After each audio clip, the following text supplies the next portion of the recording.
And today is International Women's Day. So we'll take a break from our usual monthly theme, which is the Codex, numerology, and respond to some comments or answer some questions related to this video. Someone said nothing but the truth, bitter truth. So Temi Impression said, how do we bring value to a man who is already influential? Please, I need to know so we don't mess up opportunities. And this is the type of question that comes from someone who is really honest and they want to learn, they want to grow. So I'm going to take my time and answer this question. First and foremost, let's establish something. And I said this on Friday. The world does not revolve around men. Please. So when we talk about subjects like this, we're not saying that the world revolves around men. No. So it doesn't look like, why is it always about men? Why is it always about what women want from men? Why must it always be about what men expect from women? How women should behave around men? No, that's not the point. I'm not trying to create a narrative where women become subservient to men or they start saying it as, I came to this world to satisfy a man. That's not the point. But we cannot deny the realities that we are faced with, especially in the African society. Africa is not like Europe. Please. Africa is not like Europe. It's not like America. It's not like Australia. In terms of gender equality and equity, Africa is totally, especially Nigeria. So we must come to terms with the realities that we are faced with as far as Nigeria is concerned, as far as Ghana, the rest of African countries are concerned when it comes to gender. It's very important. So we are not saying that the world revolves around men. We are not pandering to manhood ego. No, that's not what we are doing. But you must understand first and foremost that the African society, that Nigeria, Ghana, Cameroon, name it, these are very patriarchal societies. Very patriarchal societies.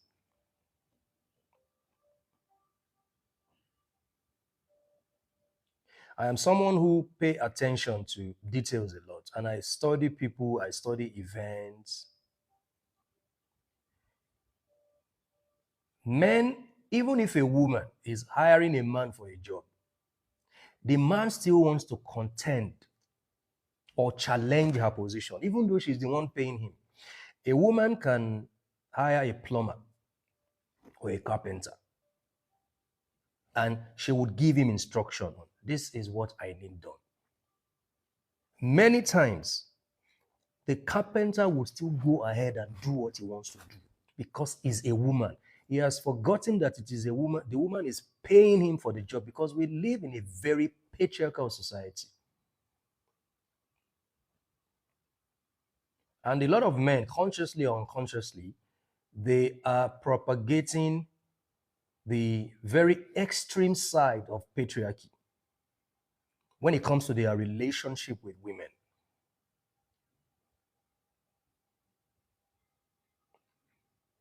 So the goal is not to arouse the need in women to become subservient to men or start seeing themselves as inferior, or they came here to be servants to men. So they must please men, kiss the asses of men, and make men happy. No. I don't come from that kind of ancestry where a woman would be pleasing a man. The women in my family, they don't even kneel down for any man. So they don't kneel for men. They are not raised to kneel for men. So just so you understand where I come from. And that's why when my sisters married men from other states, they had issues with their in-laws because they thought it was a typical Yoruba setting. where a woman will be worshiping her husband and her in-laws. And my sister simply told them straight up, I'm not here to worship you. I married your brother, but if you bring that attitude to me, I'll give it to you. So this is far from me trying to tell women to please men, even when they don't have to. This is not me teaching women to give to a man what he has not earned. No.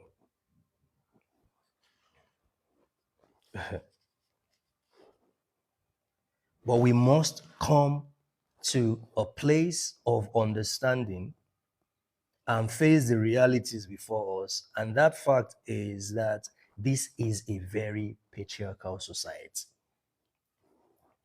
This is a society where a woman becoming powerful is frowned at. Please understand. Systems and structures put in place are designed in such a way that a woman is not meant to be too influential in any sector. That's why until recently, women didn't really hold strategic, influential positions in society, in politics, in other sectors of human endeavor. You must understand that.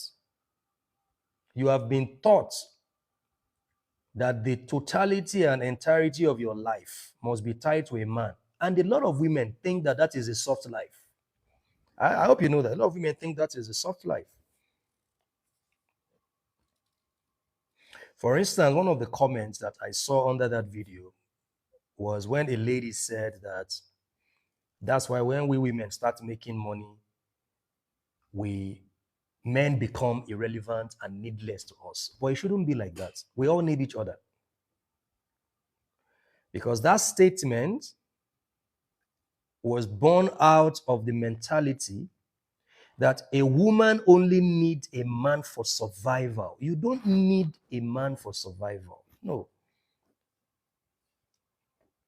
You don't need a man for survival. As a woman, you can survive on your own in the desert, in the thickest of forest, in the jungle. You can survive on your own by yourself. So the mentality that when you are financially independent as a woman, you don't then need a man is born out of this deep-seated ideology that you need a man for survival, for money, to take care of you. Now that you can take care of yourself, then you don't longer need a man. That's so wrong. So what if you don't become financially independent? Then you have to be subservient to men and worship them. Because to you, the other gender is there for you to survive. And that's the mentality a lot of women carry around. I wanted to make sure I establish this. So this question from Temi's impression is, how do we bring value to a man who is already influential? Please, I need to know so we don't mess up opportunities. The reason you must master the art of male alliances is because you live in a very extremely patriarchal society. That's the reason. So as a woman, for you to infiltrate any sector, you must master the strategies and stratagems that are effective in building a successful male alliance. We have successfully built a society, which of course a lot of women are actually part of it. A lot of women actually fueled and enabled the type of society that we have built. A lot of women are co-conspirators in how society has been fashioned in a way that a woman needs a man as rite of passage in any sector. That's what we have built. How many of you agree with this concept? That for a woman to be relevant in politics, a man must approve of it. Men must approve. If men don't approve, key positions in society can't be handed over to women, even if they have everything it takes to occupy that position. Even if they merit the position, they need that right, they need that masculine rite of passage. And what a lot of young women are doing, especially the younger generation of girls, to enable this is this: I need a man for soft life. I need a man for validation. You don't need nobody to validate you.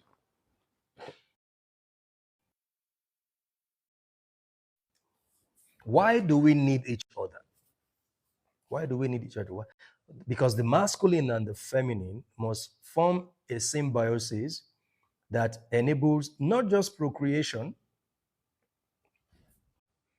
because the goal is not just procreation. This is where many people have gotten it wrong, especially in some parts of the world, like Pakistan, Afghanistan, especially Muslim countries.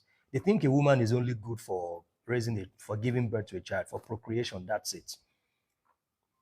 That's why you have incidents like the Afghanistan boys, how they turn small boys to transgender and they groom them to act and behave like women so they can violate these boys and sleep with them. Because dancing with a woman in public in this part of the world is haram. And we may not be doing that in this part of the world, but we are also culprits in this game and this pattern that we have built, especially in third world countries, in third world underdeveloped countries, where religion takes the center stage.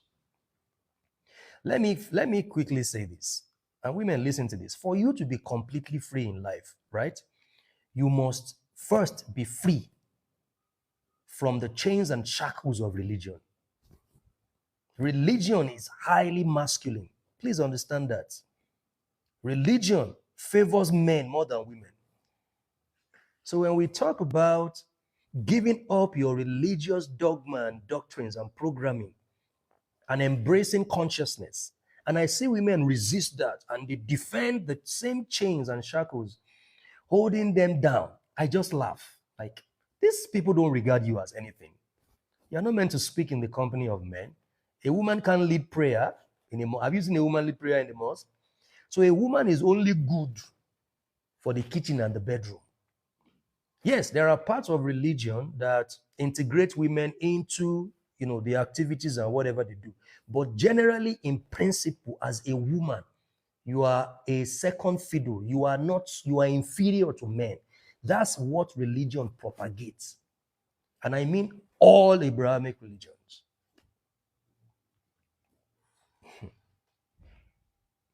We're going to step on a lot of toes today. When you try to speak for people, a lot of times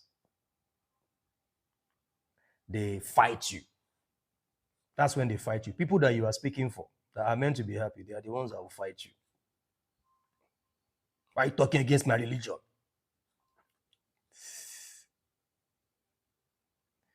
Thank you, Global Champion. Decentering religion solves at least 70% of your problems as a woman. Because religion is very highly masculine. Very highly masculine.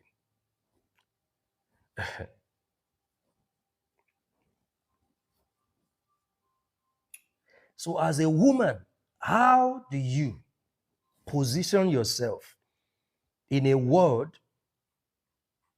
where men see you as a second fiddle, where men see you as a dangerous species that should not be allowed to take up sensitive strategic position, where a lot of men are afraid of your strength as a woman, because a woman is the builder and the destroyer.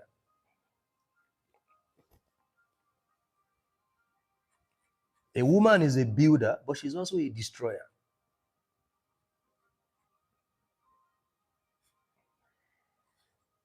Are you here, guys?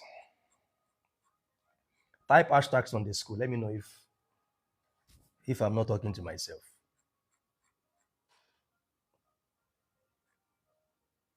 Let's do hashtags on the school. Let's help the algorithm. The 4 forms of value women can bring to the table. Now, please forget social media cliche and trends. There is a table in every relationship. Look at it from that context. You are a contributor. Forget trends and forget all this talk by half-baked relationship experts on social media. There is a table in every relationship, and you are not the table. There is a table.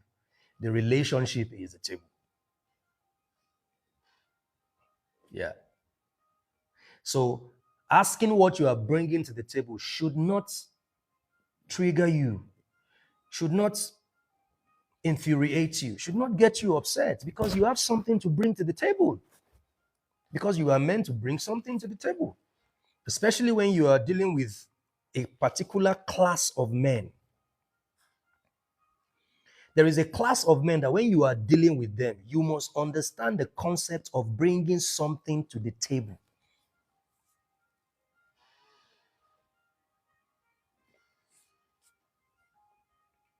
Because what we are teaching the younger generation of ladies these days is that they don't have to contribute anything, meaning they don't have to work on their mind, they don't have to work on their psyche, they don't have to study the art of seduction. Because see, what will give you relevance in society as a woman is the mastery of the art of seduction.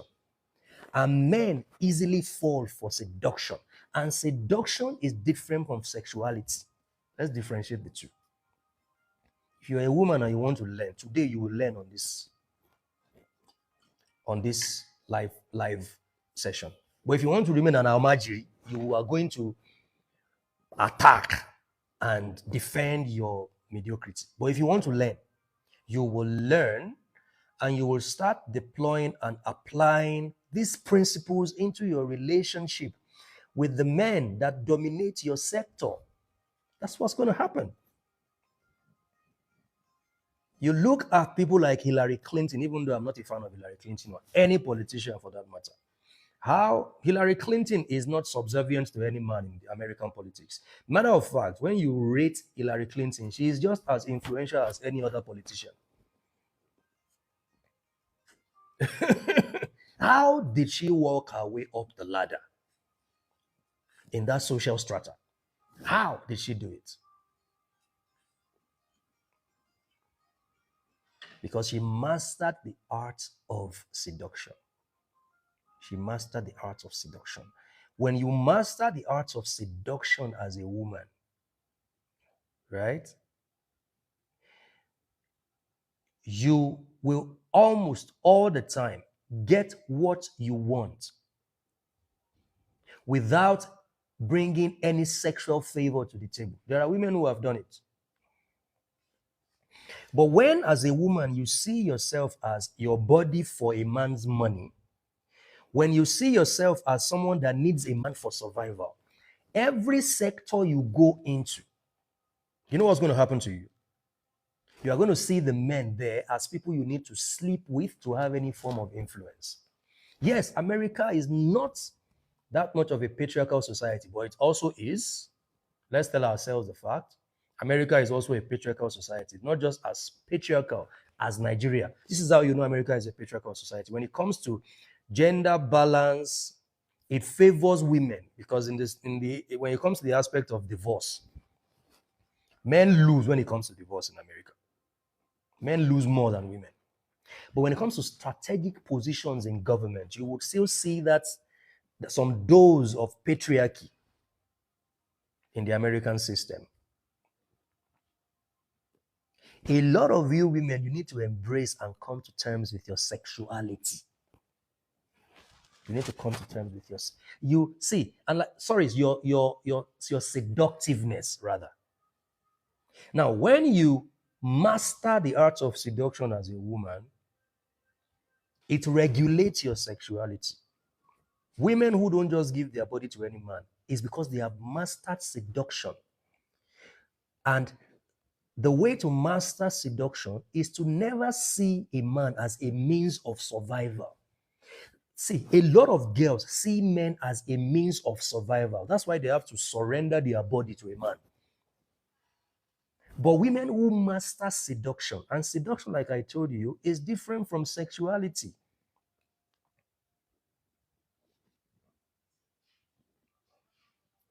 Let's do some research together so you can understand what I'm saying.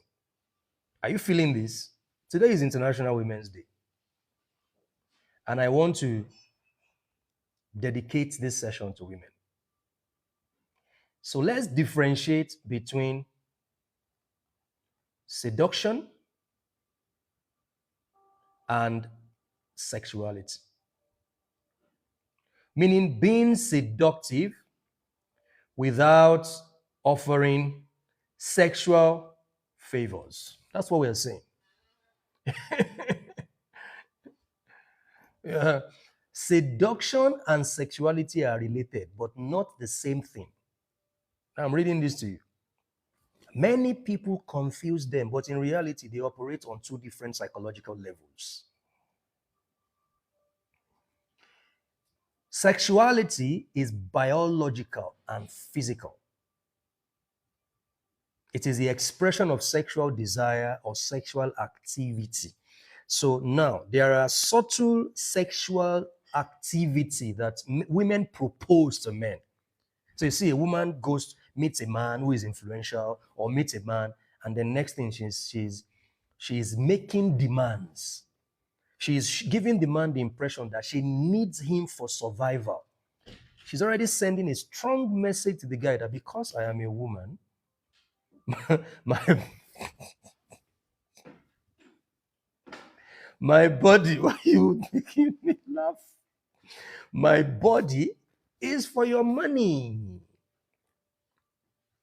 She is already sexual instead of her to be seductive. Seductiveness shows enough to make you want more. Sexuality gives you everything. Seductiveness, I will give you enough to always want more, but you will not get what you want. Some women have, I think I need to have a master class on this for women, honestly. But I said I won't do master class this year. So probably under 144 conclave, one of the cohorts we're going to have is going to deal with this. Because there's a lot of confusion in society. Sexuality is I want you physically, and if you can just offer me this, I'm willing to give you my money. Seduction is psychological, is energetic. Seduction is energetic and psychological. Seduction is the art of creating fascination, intrigue.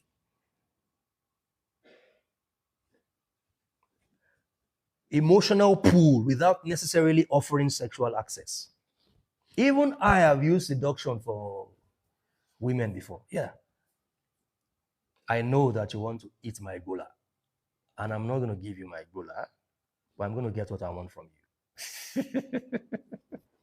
So I would create the fascination, the intrigue, the emotional pull, but I'm not going to offer you sexual access.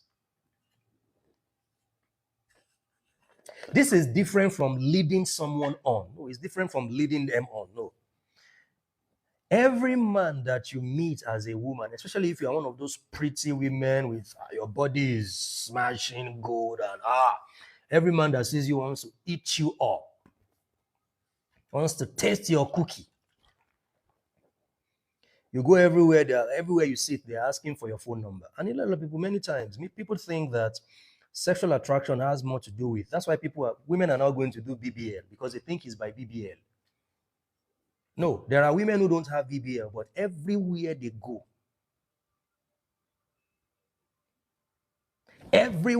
go, they attract not just ordinary average men. They attract powerful, influential, wealthy men.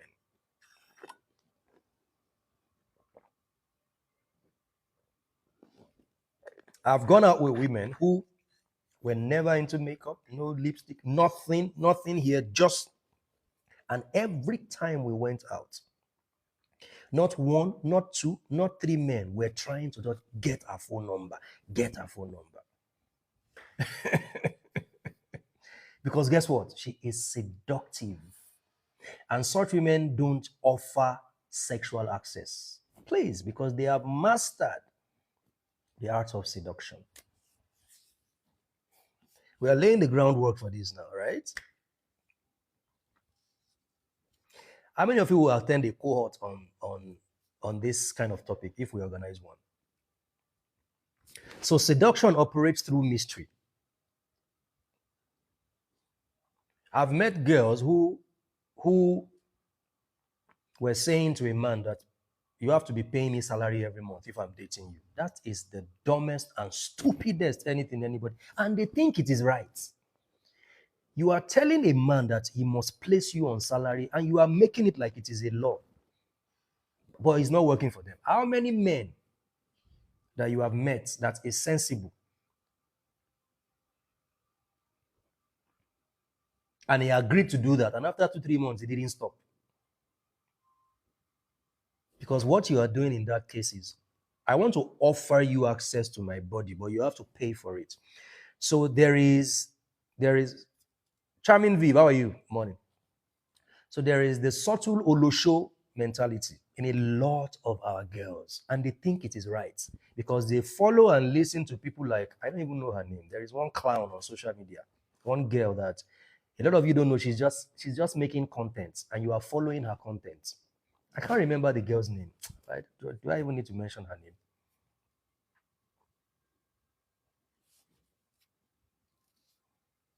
Number one, intellectual value.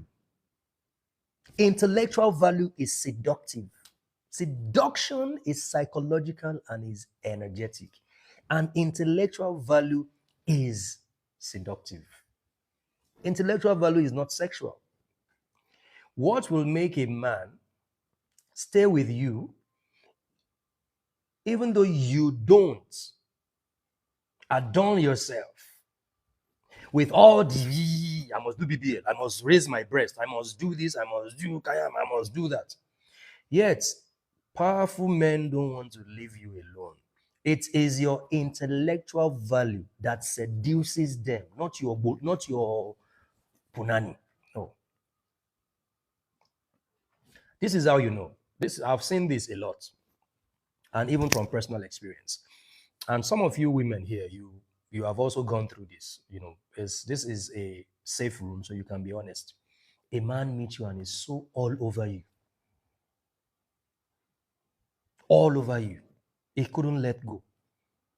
But after 2 months of tasting the coochie, of drying up the juice in the kpekus,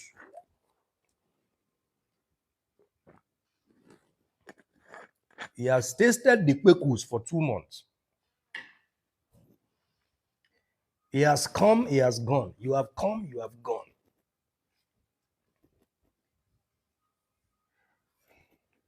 He has sucked everything.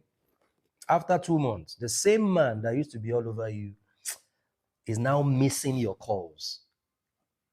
Now you have now become less valuable than you used to be. Have you asked yourself why? Have you checked that pattern? I've spoken to women who said it is the men. Someone said the kind of men I date. No, it's not the men you date, it is you. You are sexual. You're not seductive. It is seduction that keeps men, not sexuality.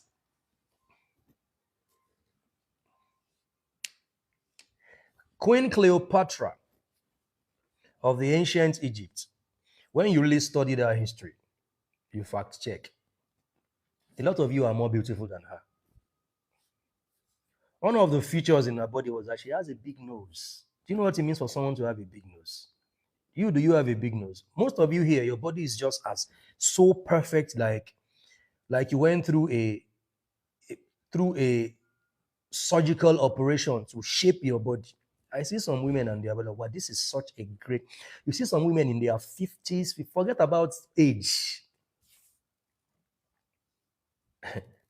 Your body na meat pie. Your body na meat pie. I want your body, I want yours. I want this. Your body na meat pie. Your body na meat pie. A lot of you, your body na meat pie.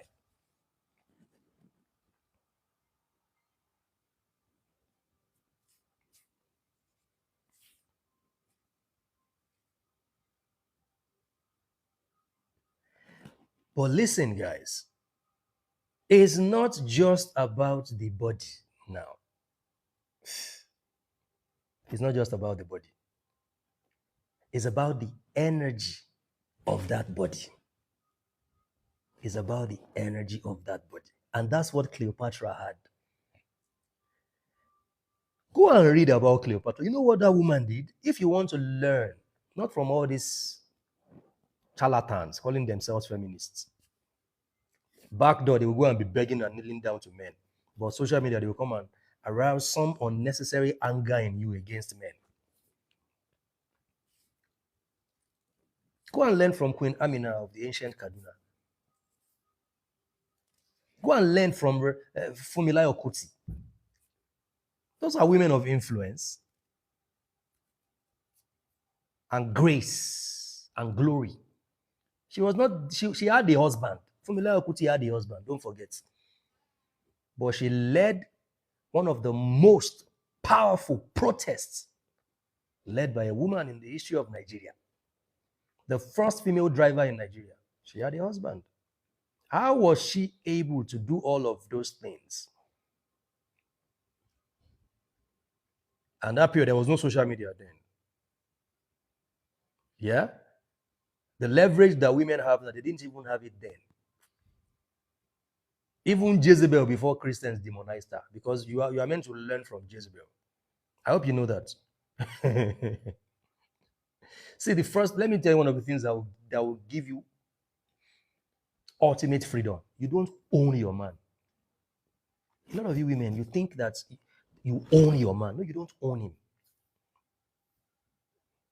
He is not your property. Same way you are not his property. Cleopatra believed this philosophy. And she became the most powerful pharaoh in the history of the ancient Egypt. Emperors bowed to Cleopatra. Julius Caesar did not mind losing his legacy and his empire because of a woman in Egypt. Julius Caesar said, damn the Senate of Rome. Whatever they are going to let them do. I am with Cleopatra. This is the child she has for me. Brought the child to the Senate, a child that was referred to as a bastard, and announced, I want to tell you guys, I have a child with Cleopatra. There's nothing anybody can do. Lost his life because of an Egyptian woman. Seduction, not sexuality. Even when Cleopatra offered her body to Julius Caesar, she was still in control of her mind, of her soul. So you see, a lot of you, the moment you see a man as a means of survival, you offer your body to him, you lose control over your soul and your mind. Because that's your mentality. You cannot behave better than your beliefs. You can't behave better than your subconscious programming. And so now that I'm dating him, I'll be sleeping with him, you'll be giving me money. You've lost yourself completely.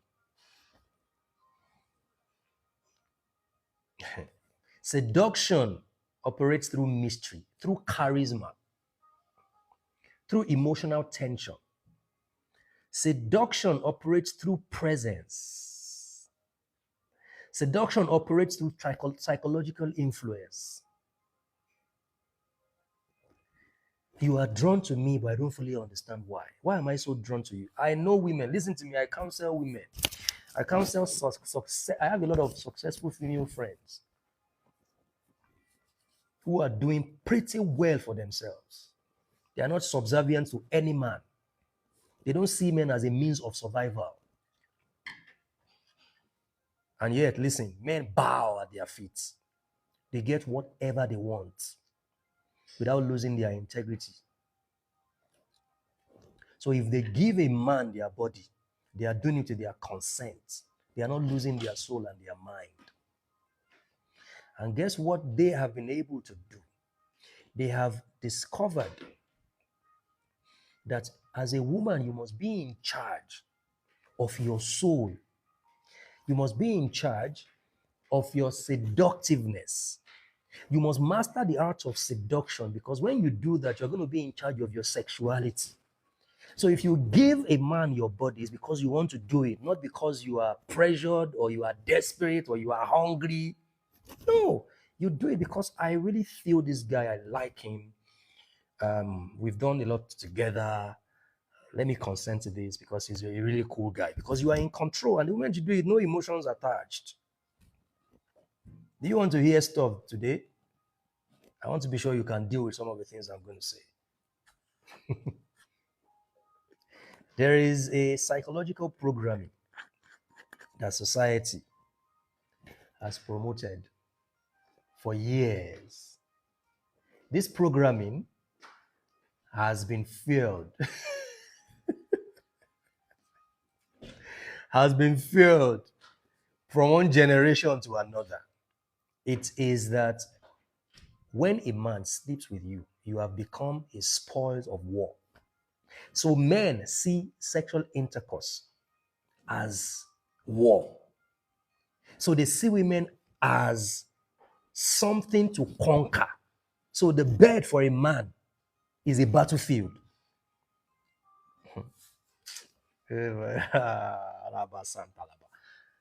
The bed for most men is a battlefield where they conquer women. So if they have not placed you on their bed, you are still winning. So most men, you are still winning. If he has not slept with you, you are still winning. In whatever game that both of you are playing, you are still winning. So, but he's developing strategies and stratagems of war. He will declare battle the day he is able to get you. Thank you. That's why they call it the nudge on their bed, to get you in his bed. And the day he does that to you, he has conquered. But listen to me. People hardly go to war with a complementary counterpart. Why is America not going to war with Russia? They've been talking about Russia for years. Now they are going to war with Iran because they know that Russia is not an opposition to play with, or North Korea. So there are men who, by virtue of your mastery of your seductiveness, your charisma, your mystery, your emotional tension, your presence, your psychological influence, right? He is not seeing you as a prey or as an inferior entity to take to bed and conquer, because to him, this can't be conquerorship. It's not about me becoming a conqueror. It's about alliance. So you see, Cleopatra and Julius Caesar, when they both had intercourse, to them it was an alliance, not a man. Julius Caesar did not see himself conquering Cleopatra in bed. No, for him it was an alliance. Because at that point, Egypt was one of the power players of the world.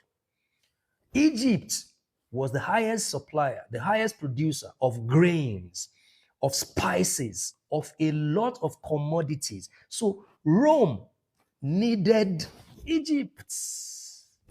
A lot of you don't know the resources and values that you have. So you see yourself as trying to use men to survive. And many of you will not still hear. Students of Cyberboard, Almajiri mentality. And that's why people like they have to jump from one place to another, give their body to different men without their conscious consent. They are just doing it from the place of survival. I just need to just survive. They think they are enjoying.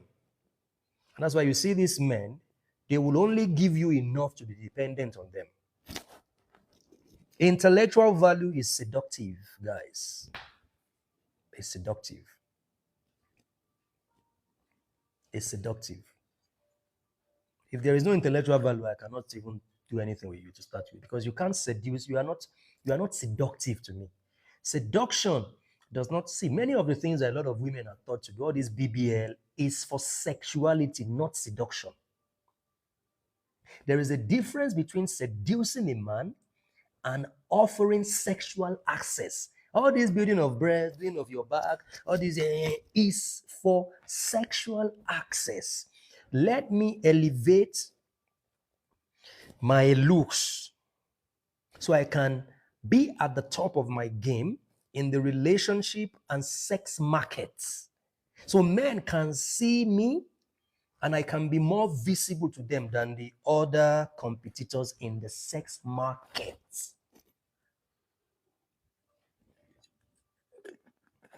And listen to me. The moment men see that, that's all. You know, a lot of guys use this. I know a man who gave a girl $5,000 one date. They went to a date, sat down, spent 10 minutes. She was leaving. He gave her, she's my friend, $5,000. Take.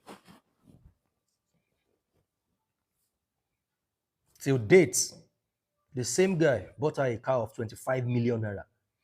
After, I don't know if he has seen the color of her bra now, or if they have. But after 3, 4, 5 months, this is a friend. I was asking, this guy, when I don't do 5 months after spending, he had not slept with her. A lot of you, after 1 week, 2 weeks, because you are just trying to survive. And they've seen that you are just trying to survive. Now you must place me on salary. Now you must, the littlest things, you act like you are a hungry person. You act like you are a hungry person. So you are not mysterious. You're not mysterious. Cleopatra had an intimate relationship with Caesar, Julius Caesar. Yet she was in control of Egypt. She was in control of Egypt till she died. But you can't be in control of your life when you see men as a means of survival. And you will keep jumping from one person to another, even though you have such resources, potentials, intelligence, beauty. It's worse for beautiful women. Beauty is in the eye of the beholder, but it's worse for women who are strikingly beautiful, because beauty then becomes vanity. So there are many beautiful but broke and busted women. Yeah, there are women who, they are not really beautiful like that when you look at it from the general template, but they are commanding and controlling empires. How are they able to do that? They've mastered the art of seduction. That's what they have done. I'm not capping here, guys. Intellectual value is seductive. So you are not a spoil of war in an intercourse battle with any man. So let me tell you something. So because most men feel that when they sleep with you, they have conquered you, and society has designed it that way. So it feels that you are now, when men go to war back then, they destroy a city, they defeat their enemy, then they take the women and children as slaves. So to him, you are now his slave. He has gotten what he wanted from you. Excuse me, anyways.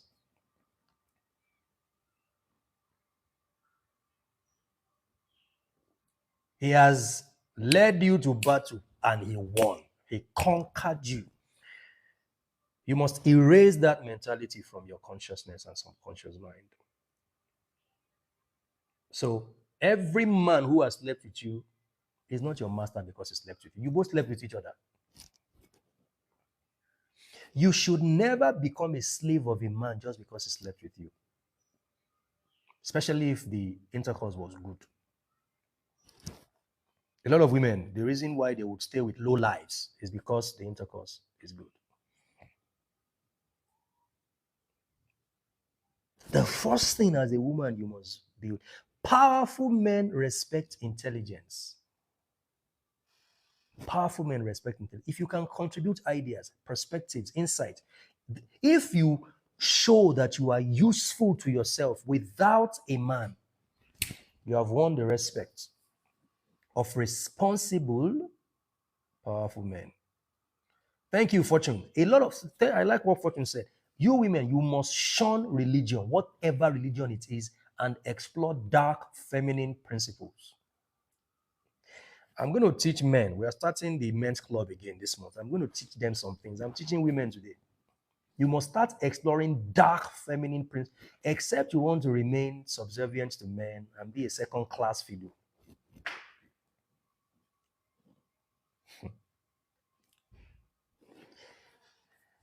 Master the art of seduction. And intellectual value is seductive. You immediately stand out. You read wisely, understand the world, follow economic trends, be curious. Not all these trends, all this. What's King Toto doing today for that girl? All those things. Clout chasing. Clout chasing. Too many women are too into that. They are not developing their minds. When a man says that you are not engaged in personal development, it is a red flag for a man on purpose. A man who is, I'm not talking about irresponsible men.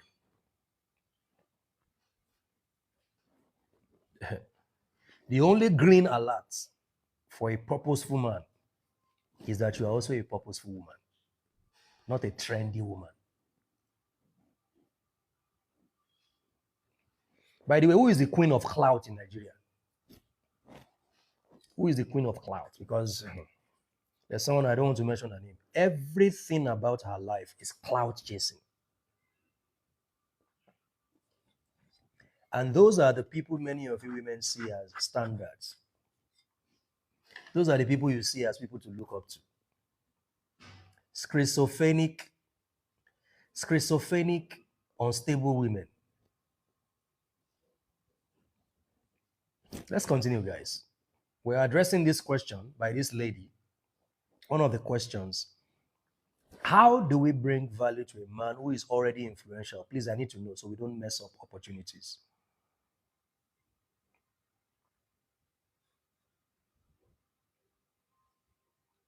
How do we do that? Emotional stability. A chaotic woman is exhausting. A stable woman is priceless. You've believed a lot of lies about your gender. And a lot of you think that you are free from those lies, but you are still held bound by those lies. One of them is that a woman is emotional. And let me explain that to you. They say women are emotional. They are saying it in a derogatory manner, as though being emotional is weakness and it is wrong. No, you are meant to be emotional. Every human being is emotional. A man is emotional. Let's do another study here.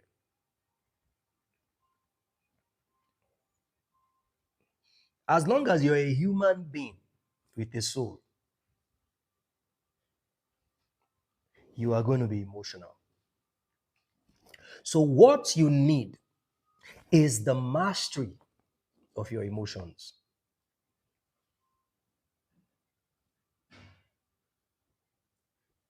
So that whenever you are ready to react to feelings, you will choose response. That's also emotional. There is responsive emotionalism. There is reactive emotionalism. So you are either responsive emotionally or reactive emotionally, but you are going to be emotional anyways. So a lot of women they've bought into this idea. That's why they think that they have to be emotionally unstable. That's what makes them a woman. Because men keep telling you women are emotional, meaning women are stupid. Many women don't know how to regulate their nervous system. Many women don't know how to manage their feelings. They just fall for anything they see. They like when they are being lied to. They like this, they do this. These are the lies that you have come to believe. A woman that is a carrier of the mitochondrial Eve gene, let's go there, cannot be naturally emotionally unstable. It is a lie. It is a lie.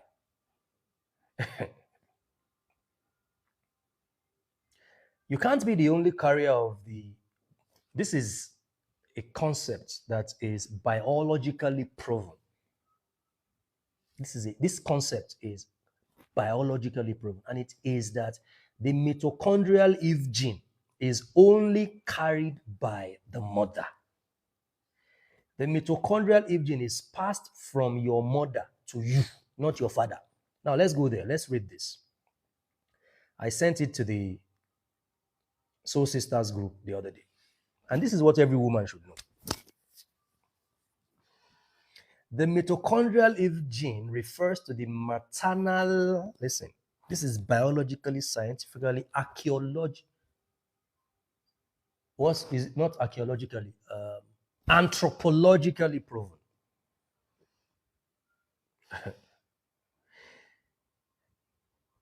The mitochondrial Eve gene refers to the maternal genetic line carried in human mitochondrial DNA. So you have your DNA, but there is the mtDNA. There is a separate mitochondrial DNA that is independent of your main DNA. And the only person that can pass it to you is your mother. And a woman, you are watching me now, you have this in you. Yet you think that you need a man to survive. You need a man for collaboration, for alliance.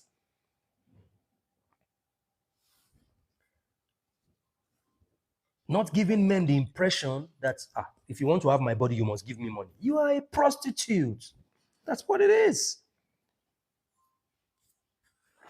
You should never be that with your mitochondrial Eve gene.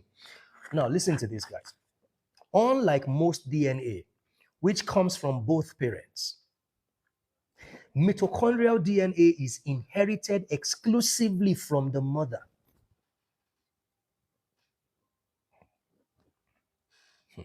Every human alive today carries mitochondrial DNA that traces back through an unbroken maternal line to a common ancestral woman scientists call mitochondrial Eve. Scientifically proven. So you don't have to believe in God.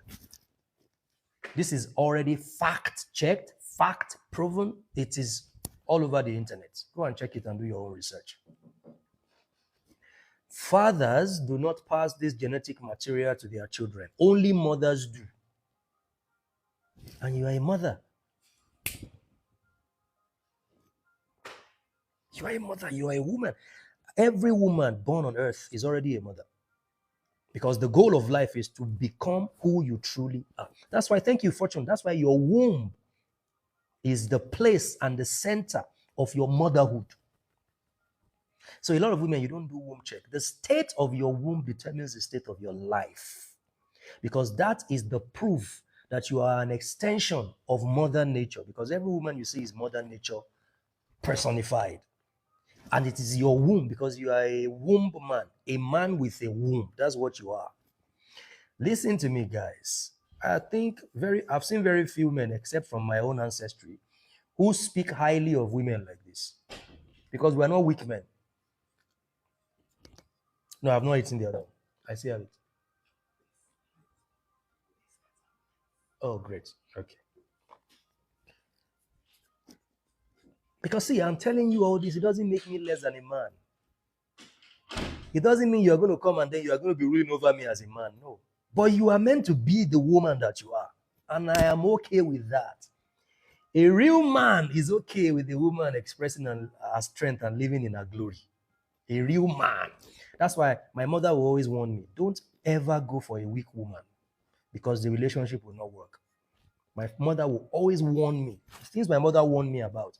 Any woman who is emotionally unstable, wants to cry every week, feels that she is weak because she's a woman, the best you should be to her is her teacher, not her lover. So I'm not one of those men that enjoy it when a woman depends on them 100% and is crying and it feeds my ego as a man. Yes, I'm in charge of her life. We are meant to be allies in battle, in war. Me and you are meant to go to war and declare war and destroy cities and take over cities. That's what me and you are meant to be doing. I'm not a religious man. I'm a Yoruba man. I'm an Igbo man. Yeah.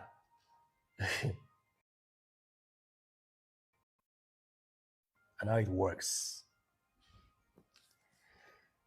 Oh, man. Let's do another hashtag. Hashtag International Women's Day. Thank you, Chairman. Hashtag International Women's Day. Maybe one day I would bring my sisters, some of them to come and speak. One of my sisters is actually a content creator, but I don't like to expose my family on social media. When you hear, you will know that she don't send anybody. My sisters don't kneel to men. I told you that. That's why they had issues with their in-laws because they married from a different state and a different Yoruba. So those ones were expecting typical Yoruba behavior, rolling on the floor, ass kissing, and allowing your in-laws to treat you anyhow. My brother-in-laws can never raise their hand to my sisters or disrespect them. They don't bond them well because my sisters can on their own defend themselves. We did not raise weak people. No, we didn't.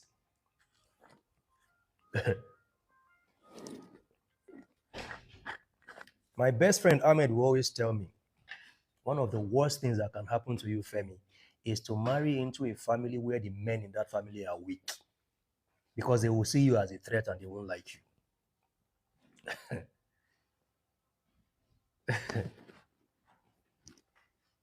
So when I was searching, one of the things I looked for, who are the men in this family? Are they low lives?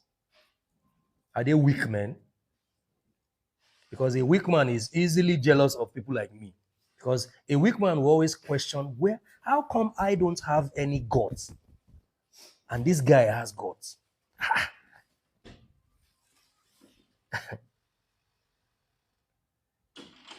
I can't enlighten you now. I'm doing something else.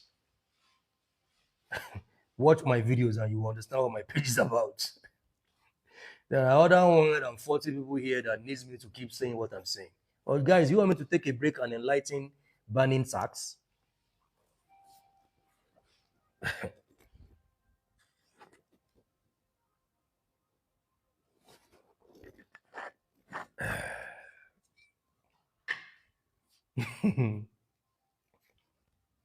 So now listen, mitochondrial Eve gene. This means every generation of humanity literally carries the biological signature of its mothers. Every generation of humanity, you literally carry the biological signature of your mother, making the maternal line one of the most powerful genetic continuities in human history. You are a woman, you carry this in you. And you're acting like a beggar, like an almajiri. Queen Cleopatra was cut off from her family.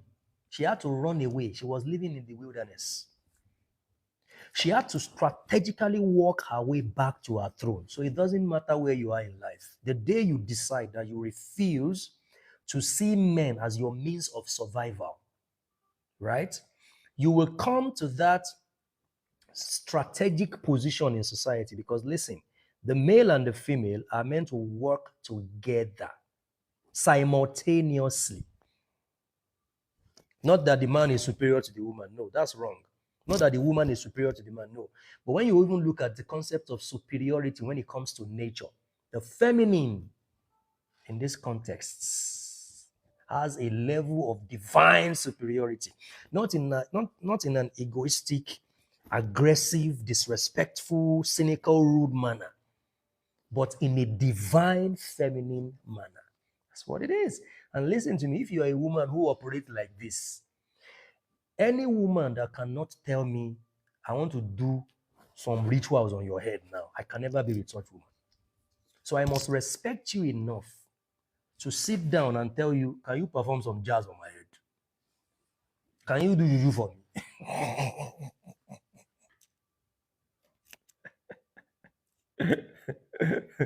It's the truth.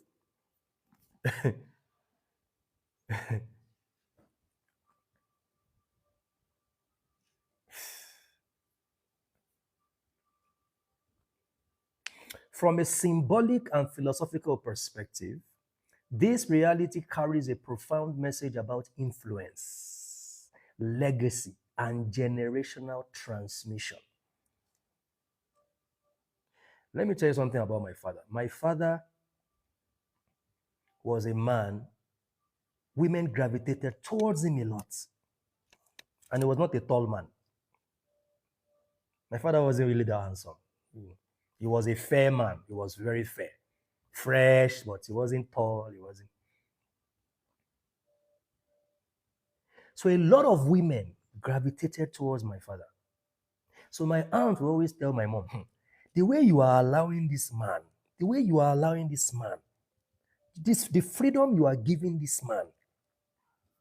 And my mother would look at my aunt and said, I know what I put for him body. First and foremost, he is too proud to mess himself up. Two, if he goes anywhere, he's coming back here. If he does anything, he will tell me. My mother had him by his balls, not in a controlling manner, because my father was still at the, was still in this symbiotic control and management of the family. But my father never intimidated my mother. I never saw my mother kneel down to my father. She never knelt down to my father.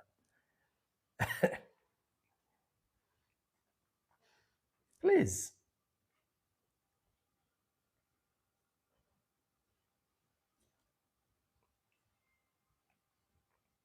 And they both lived together until my father passed. Right, because my mother understood. There were times that 6 a.m. in the morning, women come and knock my father's gate, that they want to come and sit down with him, that they need him to advise them. My mother would just be in her room. She never suspected him. Anything you want to do. She knew that. My mother would always say, nobody can put on him what I put on him.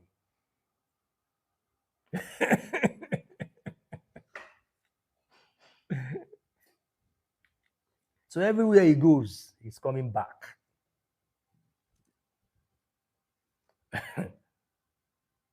There was a time when they just moved to where they live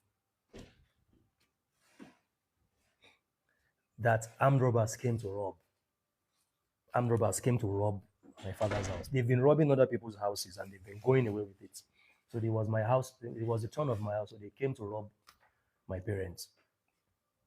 I was not, me, I didn't really grow up with my parents. I was living with rich people. That's why I act like I'm body.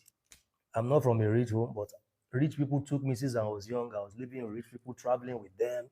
That's why I don't like stress in my life. And my cousins will be like, you are not rich. Now why are you always acting like, well, I live with rich people. It's not my fault. I live with them. So I was not even around. But when my brother told me this story, that when the armed robbers came, they pulled down the gate and then they entered the compound. And my father was sleeping. My brother said my mother opened the door. See, you need to go and study Lishabi, study the history of Lishabi, and you will find traces of that energy in women who are Egba women. Go and study them. My mother opened the door, looked at the armed robbers, and was doing all those Christian tongues. Lakabashata, Lukabashantalaka. Went for a stick. The armed robbers thought she was mad.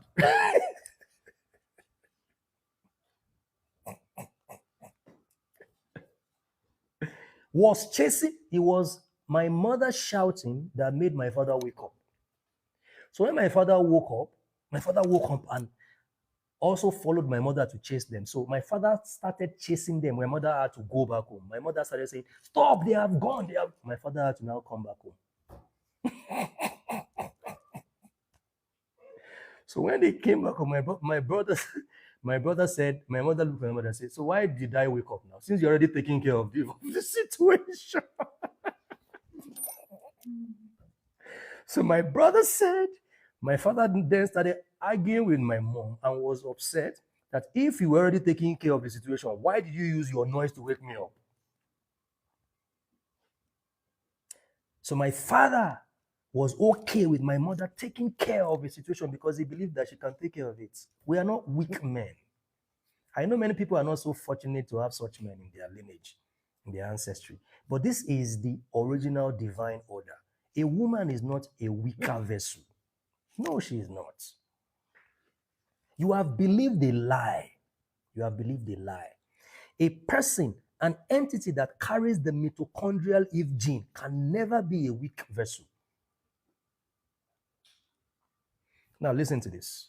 I'm going to spend extra time today because it's International Women's Day. If every human being carries a biological inheritance that comes directly through the mother, please listen. Then the state of mind, if you carry a biological inheritance, the mitochondrial Eve, the empty DNA that is on its own as strong as the main DNA, the sparkling cells that determine sometimes your longevity, that determines your assertiveness, your stability, your intelligence. Last week, I woke up at 4 a.m. and I said, let me even test my mother and call her. And I called my mother at 4 a.m. The phone did not ring more than twice. She picked up the phone. Because I've always told myself, and I've come to the realization that 90% of who I am, I got it from my maternal lineage. I got it from my mother. I got some from my father, My father was also quite a fearless man. So I carried the biological inheritance that comes directly through my mother. So if you are a woman, you carry what?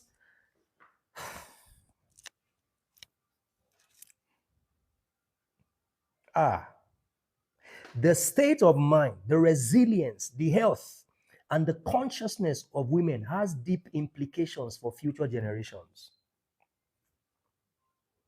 Are you aware that as a pregnant woman, whatever your child is now,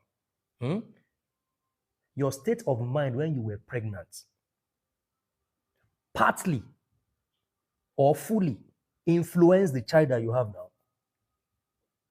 Because in your pregnancy state, your lifestyle, your mentality determines the kind of child you're going to give birth to. This is why they tell men that the intelligence of your children will be determined by the intelligence of their mother.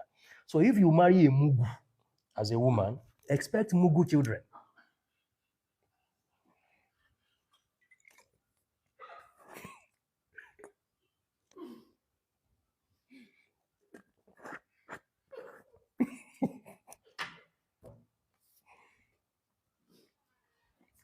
If you marry a woman that sees men as survival tool, you're going to raise children that will be dependent. They can't make their own decisions. They can't do without their mother, their father. You send them to private school, spend millions, they leave private school, they can't find a job, they can't be innovative and creative. A lot of times, listen, guys, if every human being carries a biological inheritance that comes directly through the mother, then the state of mind, resilience, health, and consciousness of women has deep implications for future generations. A lot of the issues we are faced with in this world is because of the lies that women have believed about themselves and their gender. And very few men are secure enough to let them know that this is who you are as a woman. I'm okay with you being who you are as a woman because it doesn't rob me or reduce me as a man. Women are not merely participants in society. They are biological transmitters of life's cellular energy system. Your mitochondrial Eve gene is your cellular energy system. Low vibrational energy is a product of weak mitochondrial gene. Because mitochondria power the cells of the body. Mitochondria produces the energy that allows the human organism to function. The state of your health is determined by the state of your mitochondrial Eve gene.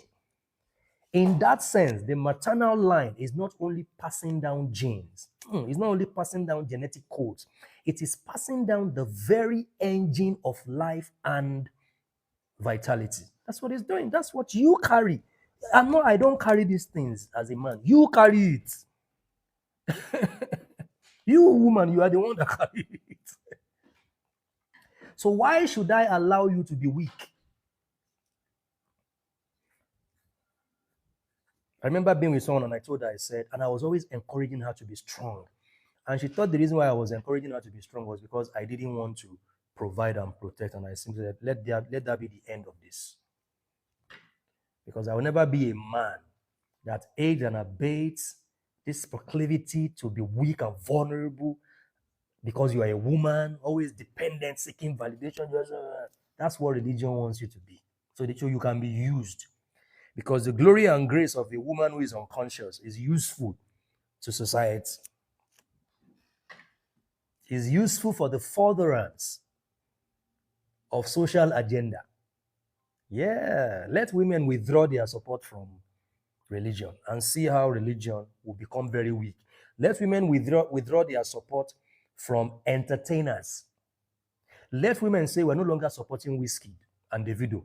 Every woman withdraw your support. You will see how almost useless they are. So you are being used. Willful, because of your willful ignorance. So listen to this, guys. For this reason, it raises an important cultural question. If women are the carriers of such a profound biological legacy, why should their lives be limited only to domestic roles? Why should your life only be limited only to domestic roles? Because you are the one that presented yourself like that.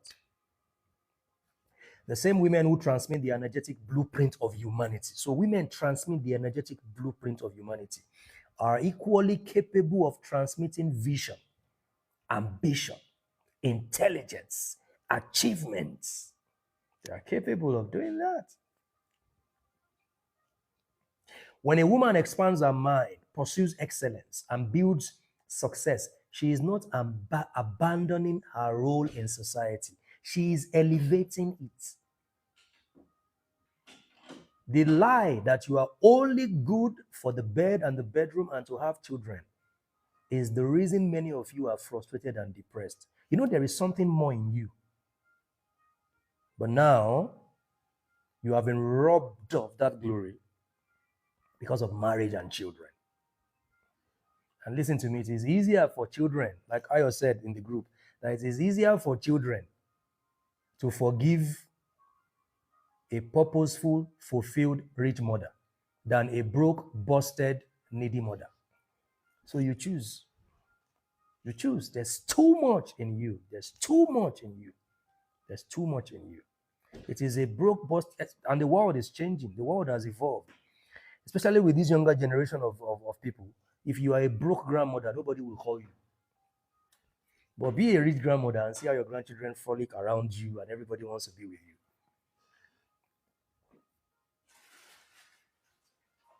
you. A woman who develops herself intellectually, economically, and spiritually strengthens the lineage that flows through her. So all of the things you are doing, you are strengthening the lineage that flows through you. You don't bury your vision. You don't bury your life, your goals, your purpose, your path, your destiny because of a man or because of children. In that sense, female success is not just personal advancement. It becomes a generational investment in the strength, intelligence, and vitality of the human family. Women, I beg you, I beg you. You are not an Almajiri. You are not. There are better ways to get things from life. And like I said, this is not about revolving everything around men. It's the fact that you live in a patriarchal society and mastering the art of male alliance is very, very pivotal to your success and the influence that you are able to build for yourself. Now, let's see if we can look at another question. We've just answered only one question. Well, okay, let's just deal with this question. The other answer is this. Because the question is, how do we bring value to a man who is already influential? Please, I need to know so we don't mess up opportunities. Number 3, Social intelligence. Social intelligence. A woman who understands people, a woman who understands environments, a woman who understands influence becomes extremely useful. So when you can read the room, you know how to communicate, you know how to manage social dynamics. So you can be invited to join me to enter executive rooms because I know you, I don't have to tell you how to behave. You can be invited to partake in a dinner with powerful people because I know you will not go there and you want to eat everything and even ask, do you have takeaway? I want to take this meat home. You are a dinner with a powerful family. I want to take this drink home, this fish, package it for me. Package this fish for me. Let me take it home. Onyoshi. What's the meaning of onyoshi? Because I just said it.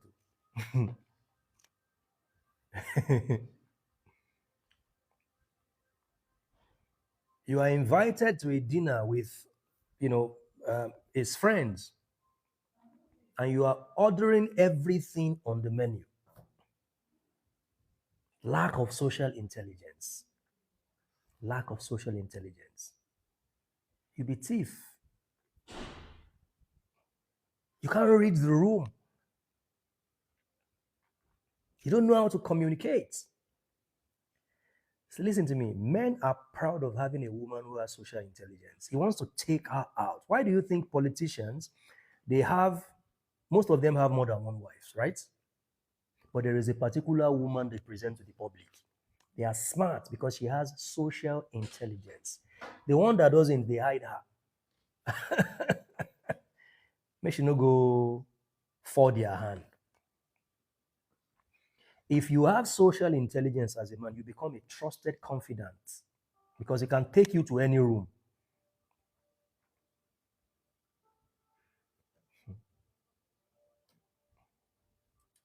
Expansion value. Networks. You have your own networks. How many problems can you solve for this man?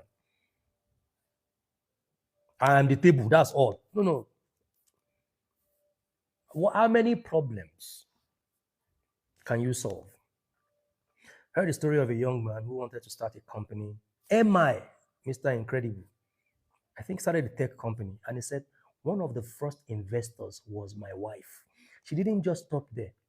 She was able to link me with some people. You don't know anybody, no network, no opportunity, no idea, and you are the table. Table of what exactly? Wait, what table? Meanwhile, all the potentialities, all the resources and the tools to be that, they are resident in you by virtue of the fact that you are the carrier of the mtDNA.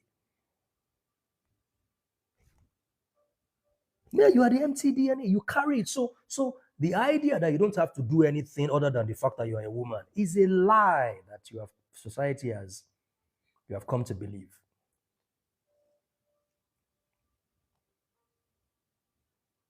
So it takes us to the next thing, the art of strategic seduction. I'm going to finish this session at 1. So meaning that we would have spent 1 hour, 45 minutes or thereabouts. The art of strategic seduction. Seduction is not manipulation. Seduction is emotional intelligence. I know a lady, she's my friend, started dating a man. In less than 2 months, the man registered a company, made her a trustee, director in that company. They have every new iPhone that comes, they give you, they buy it for you. Because that's another ticket to pound you very well. Your body go pay for that iPhone. They can still give you 1 million naira here and 1,500,000. You don't pass that level. They will only give you enough to keep you dependent on them. Because powerful men don't elevate liabilities, they elevate allies. The man registered a company. She's my friend, I know her, and made her one of the board of directors. She is managing a lot of the man's businesses now in less than 3 months of dating the man. The moment you notice, this is an accountability session, the moment you notice that when it comes to big things, he excuses you out of it. But when it comes to meeting your small, small needs, he is there for you. It's because you have shown him that you are not worth those big things. You are not worth taking into big rooms.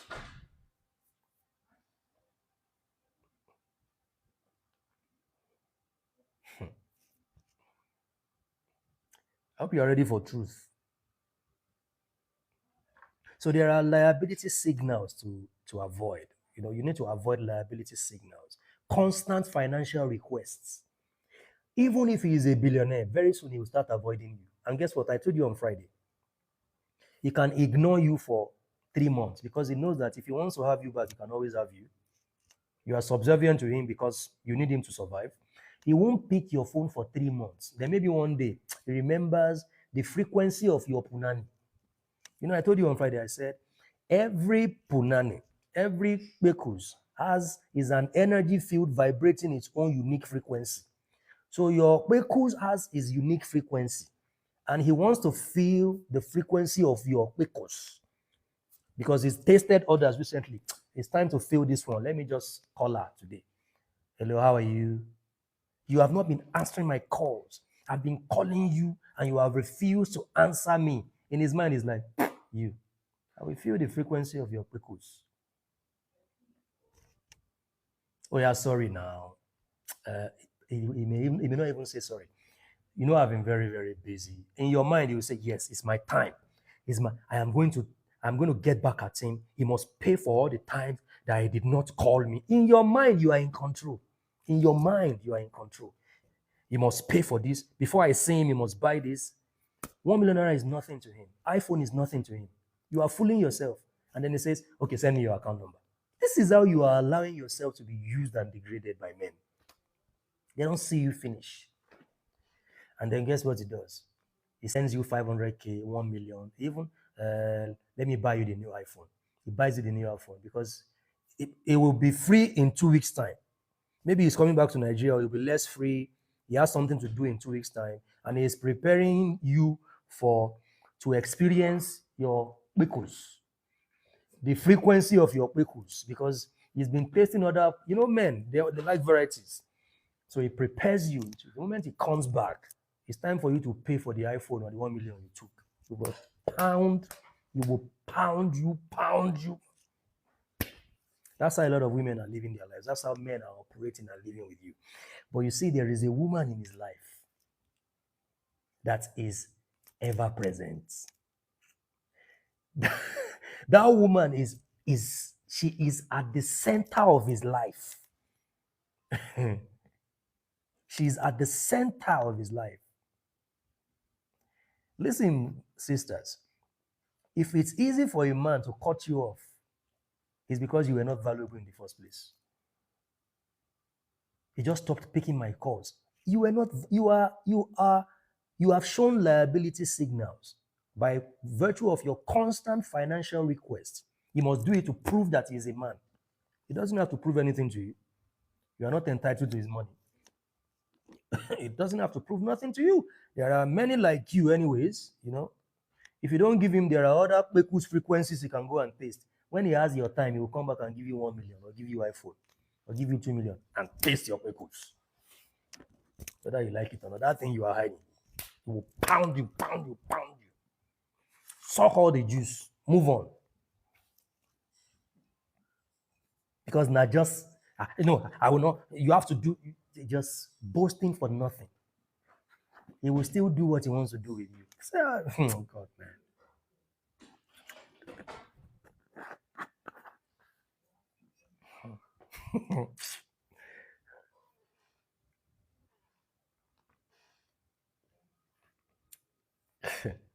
Emotional drama. Avoid these liability signals. Emotional drama. There's always something to cry about every week. They've told you that as a woman, you are meant to be dramatic. It's a lie. And he must accept your drama because he is a man. No, it's a liability signal. You want something done, or you want it done in that moment. No.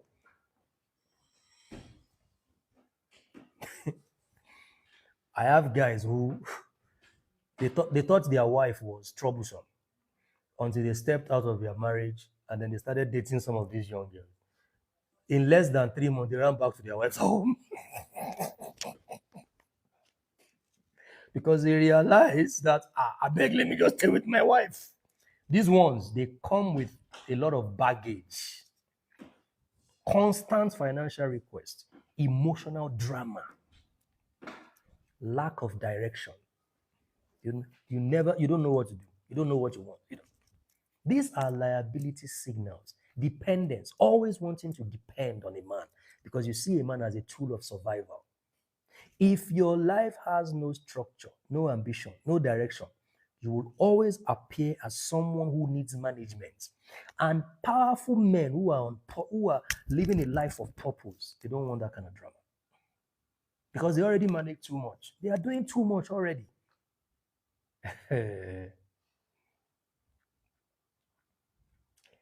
So understand, ladies and gentlemen, powerful men are surrounded by beauty already. They are surrounded by the most physically beautiful women. They can have access to anybody. They can call your favorite celebrities. They have access. The celebrities that you cannot see, they know how to get to those celebrities who are physically, they have adorned themselves artificial beauty.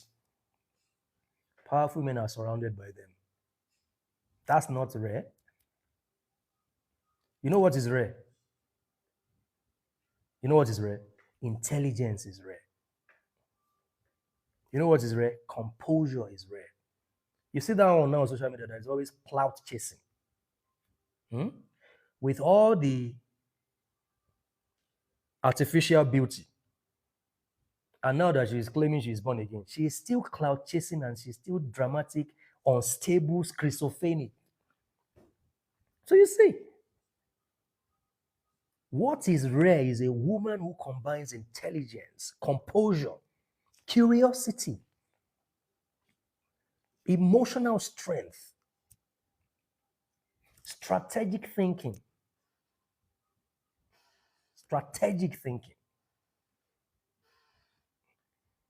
Because it is that kind of a woman that becomes an ally, naturally becomes an ally. And guess what? Listen, an ally cannot be easily replaced. An ally cannot be easily replaced. If he leaves you today, he will not be able to sleep. He will not be able to sleep.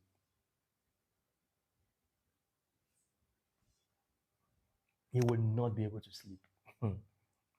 I'm telling you, no matter how strong the man is. See, you see a lot of men. There are men that will come and kneel down and beg a woman that, please, let's resolve this issue. Not because he wants to taste your toto, because some men beg to just taste your toto, and after he tastes it, he will leave you again, come back. No. But there are men who are sincerely, they want a woman in their life. You know why? She represents something to them that no woman represents.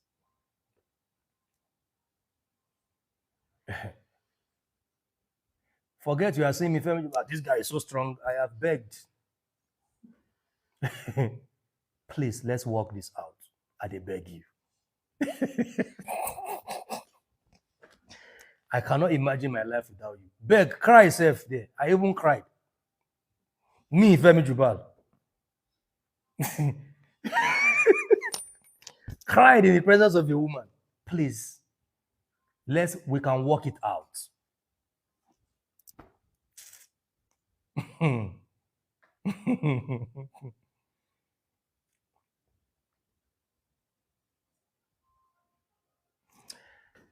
Oh man, God, man.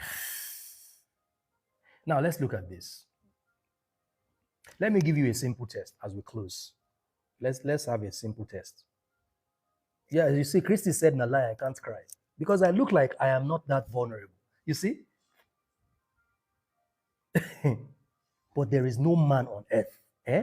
There is a woman. There are women that when in his life there is that woman that he will cry. Who are you not to cry? Because she represents something. That's the kind of woman you must become. That a man will worship at your feet because you are a god. That's what you are. You carry something within you that men don't have. You are the only gender that can pass that to your children. You are the reason civilization has lasted this long. You are the reason. They don't tell you this enough because they don't want to tell you so because they are afraid so that you don't wake up to the reality of who you are.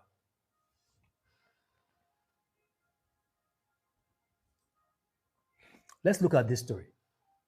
Imagine this is a test. Imagine a powerful man walks into a room with 10 beautiful women. Imagine a powerful man walks into a room with 10 beautiful women. And all of the 10 women are attractive. But after 15 minutes of conversation, 9 of them are asking questions like, what do you do for me? Where can you take me? What can you buy for me?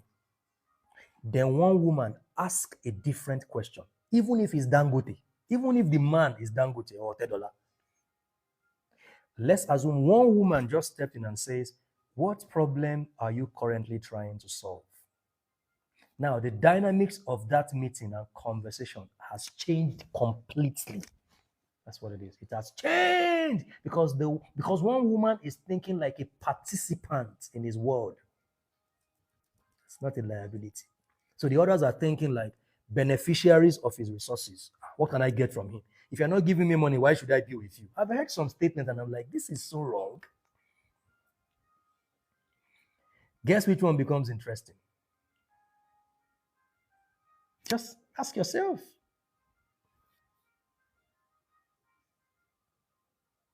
Ask yourself. Beauty is vain, my sisters. You have to escape the beauty trap.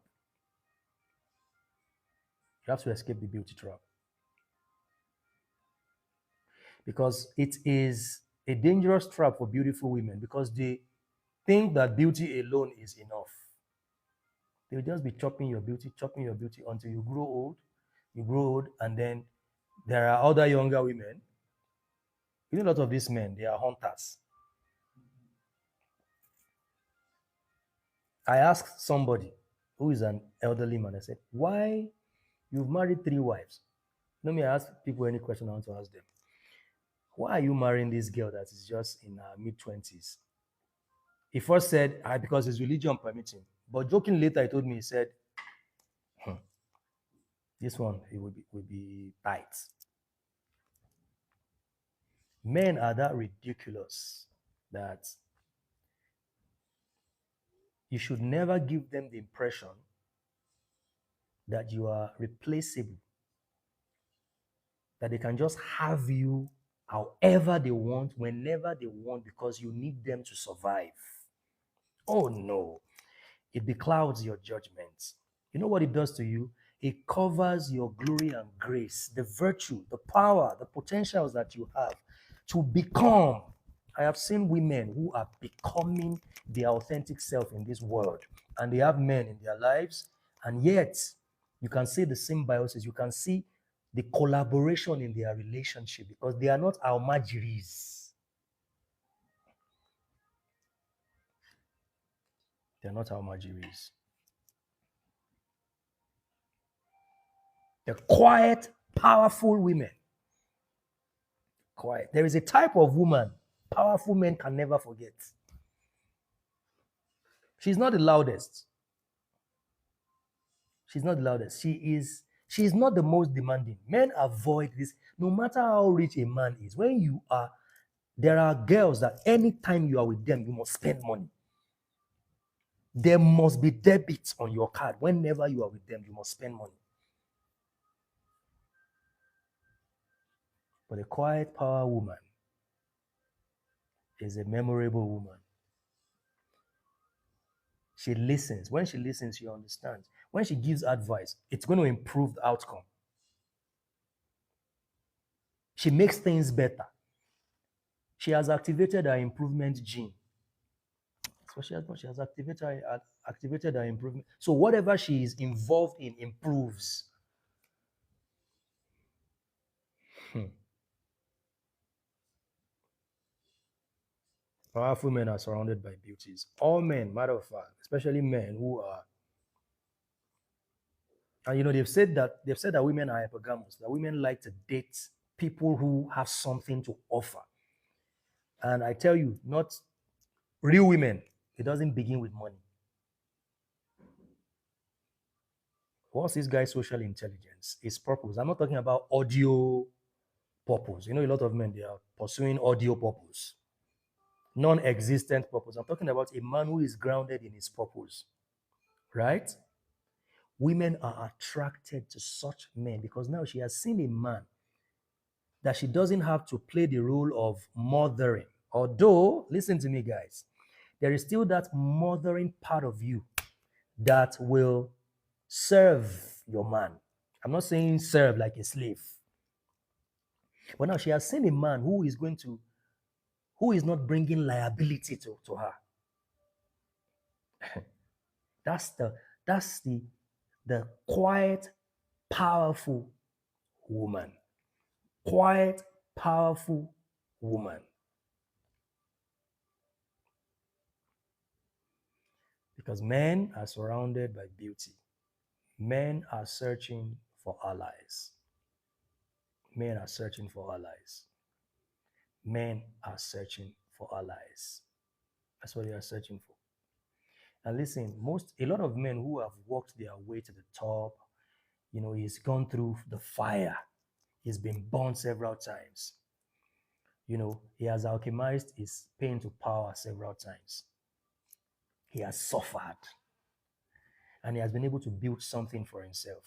If you are not going to be an ally, and the most beautiful thing that we all can have in our lives is to have a partner who is an ally and a lover.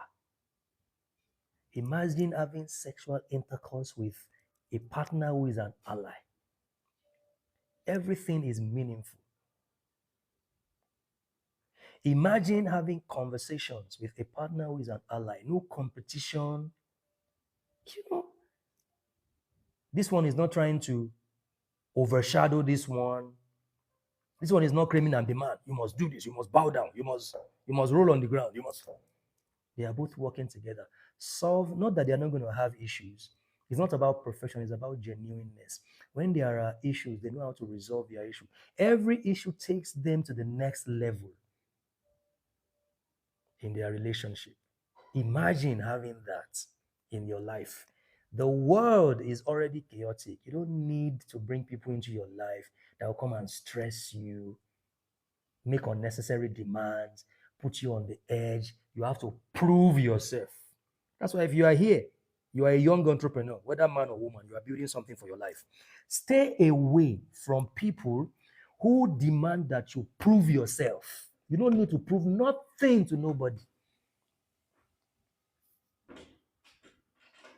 Because most relationships now, they want to put themselves on the spot to prove a point to themselves. The guy wants you to prove that you are this type of woman.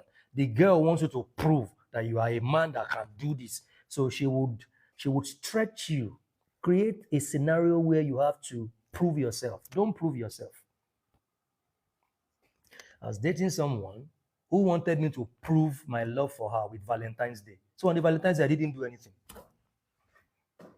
The worst thing you can do to a man on his purpose, in his purpose, is to demand that he proves his love for you with Valentine's Day. On that day, I didn't do anything. I wanted to dare her to see what would happen.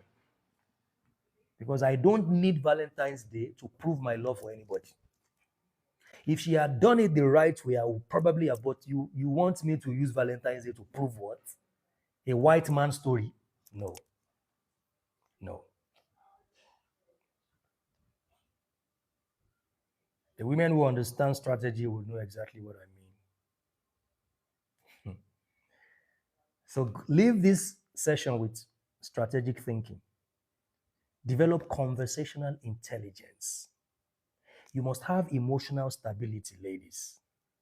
And then your networking intelligence must be on fleek. It must be high up there. And then that's how to become an ally. Now, announcement. April, all the weekends in April, Friday and Saturday, April. Friday is virtual, Saturday is physical and virtual. The 4 weekends in April, we are going to have the first cohort of the 144 conclave, right? And it's called Business Numerology Cohort 1. It's going to be free for the members of the 144 conclave, but non-members are going to have to pay a certain amount of money. And more details will be released later. Now, this is a cohort that will take place every month, physical and virtual. And the first one is all the weekends in the month of April. I wanted to celebrate women and just share these thoughts with them on this beautiful International Women's Day. So, guys, I don't know, did you learn something? Let's take one question. It's a special day. I don't want to rush. One question. If you can send a request. But if you are asking any question, you must send a request because I want to relate with you. One question.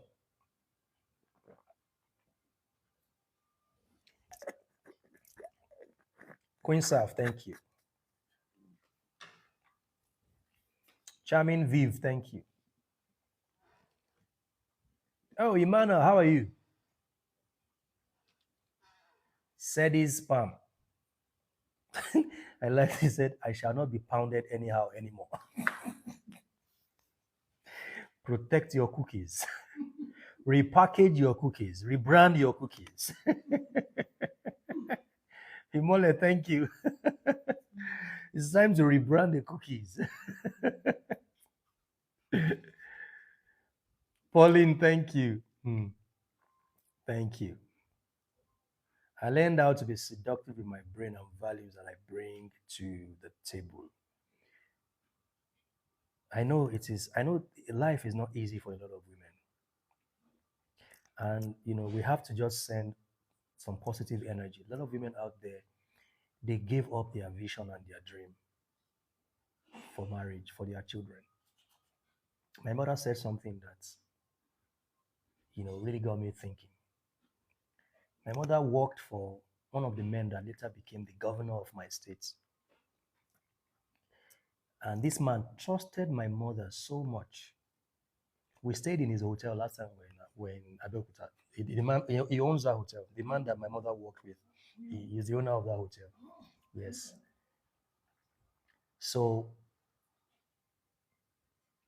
when he called my mother and said, I am going to become the governor of the state. And I trust you. And he said, even his wife, the only person his wife trusted was my mom. I want you to come and work with me. And my mother told my father. And my father said, yes, go. You can be coming home every weekend. But that was a period when one of my sisters, she was very, very sick. They were moving her from one hospital to another, one hospital to another. And the sickness had to do with her brain. So she became dysfunctional. It was a serious thing. They were moving her from one place to another, one hospital. So my mother asked my father, so who is going to take care of Yemisi if I take this job and I'm coming every weekend? And my father said, well, we will do our best. And my mother said, no, I will not leave my daughter. And my mother told the man that later became governor and said, I will not be able to go because I want to take care of my daughter and see to it that she is healed. It took my mother 3 extra years for my sister to be healed and regain consciousness, and she became whole. But after that 3 years, the man already became governor. The person that later went with the man, she became so rich and all that. And my mother said, well, the fact that she saw to it that her daughter was healed, for her, that is a major success. A lot of women, they've made this kind of sacrifices, even more for their children. Many women right now, they buried their vision and their dreams under the umbrella of maternity. Maternity. Many of them are depressed. A lot of women, they are asking themselves this question: is there more to my life than just this? Is there more to my life than just waking up in the... There are many women, especially for instance, in the northern part of Nigeria. That's why many of them, they are depressed. They've been under the control of different people since they were born. Their father controlled them, every of their movement, passed them to their husband. They have never experienced true freedom. And they are depressed. They are sad. They are not fulfilled. They're asking the question, is there more to my life than just this? Is there more to my life?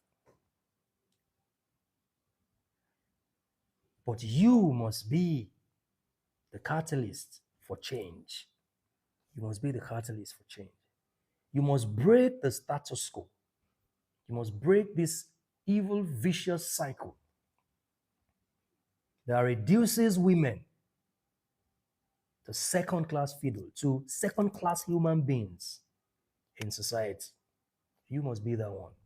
Even as you become a support system for other women, you must break that cycle of low self-esteem. You must break that cycle of hatred, maliciousness, and this deep-seated hatred towards men who didn't do anything to you. You must forgive yourself and know that whoever hurt you in the past, that is the person. There is so much love for you out there.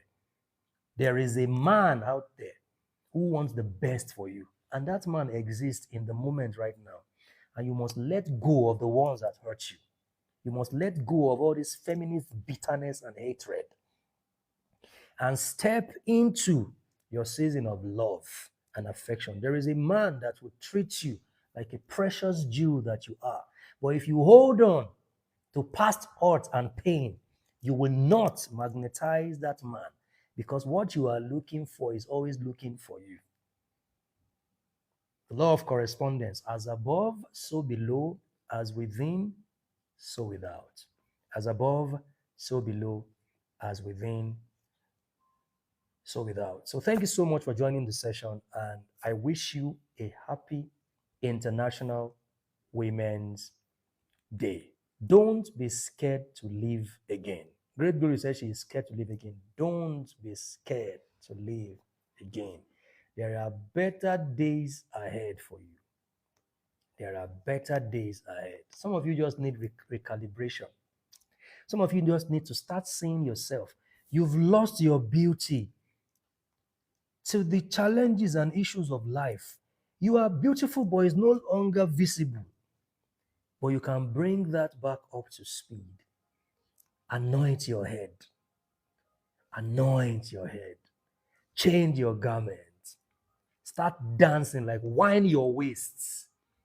Yeah, sing, dance, be joyful. Activate your feminine energy. Activate it. My mother is, for me, the standard when it comes to women.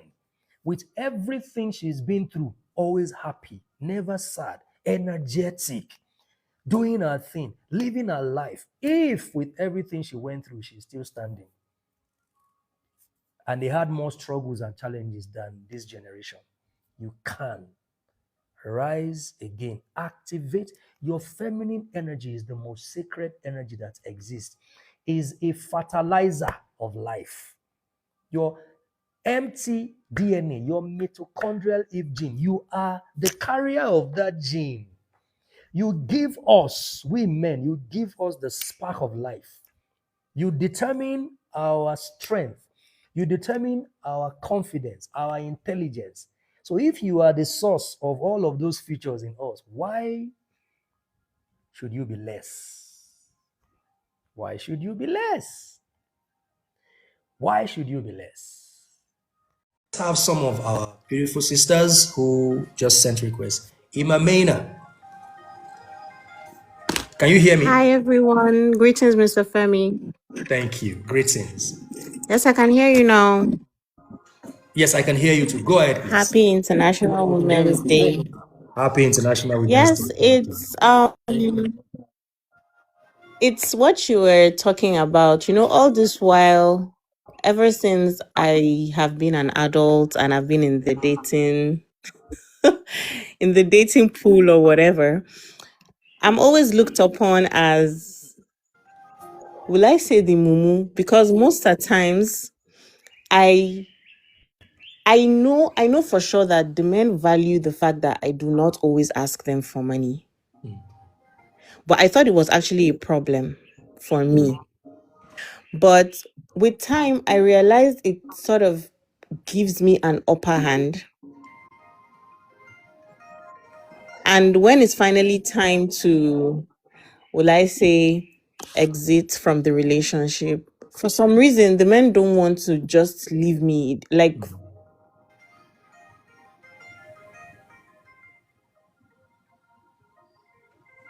I think we lost just leave you alone. Aren't there other girls? But for some reason, the guy.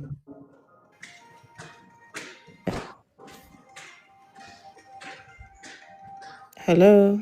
We can hear you now. Go ahead. We can hear you now. We Sorry, I lost think you. my network is a bit bad. It's switching from. Yeah, we lost Okay. you there, but we can hear you now. We can Okay. hear you now. So for some reason, the females will, like, some females will be like, "Oh, but aren't there other girls? Why won't they just let you be?" But the men will stick. It has not happened once. It has not happened twice or three times. They'll always say things like, "I'm addictive because there's some sort of value that I bring to the table, other than just the normal thing that they are used to, so to speak." So yeah, I'm just like trying to buttress, because all this while I actually thought there was something wrong with me, because I Nothing would is often wrong with say you. I do not know how to ask for money, but I didn't know there was something in me that just could not put me in the position of being a liability. And it's not like I have it all. Nothing is wrong with you.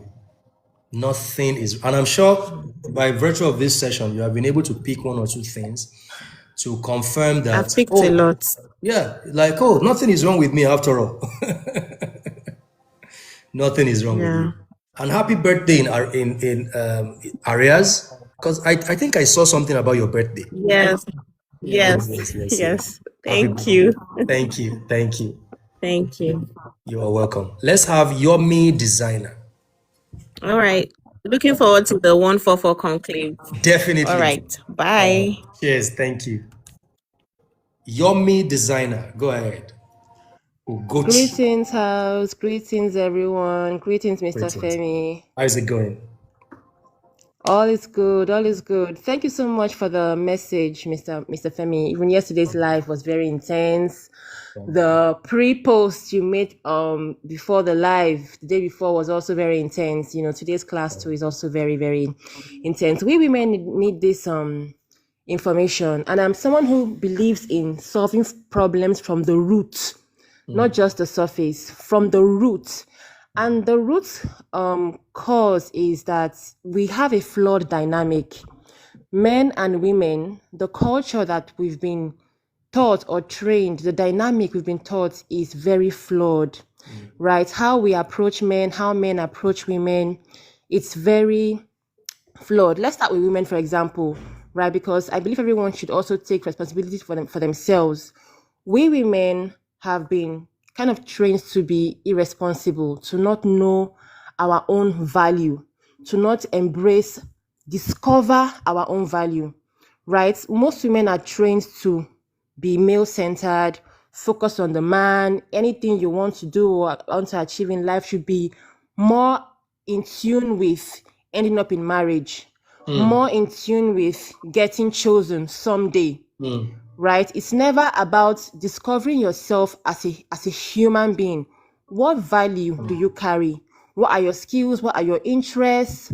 Right? Are you intelligent? How can you become more intelligent? Even your beauty, right? How do you own your beauty for yourself? How do you use your beauty for yourself?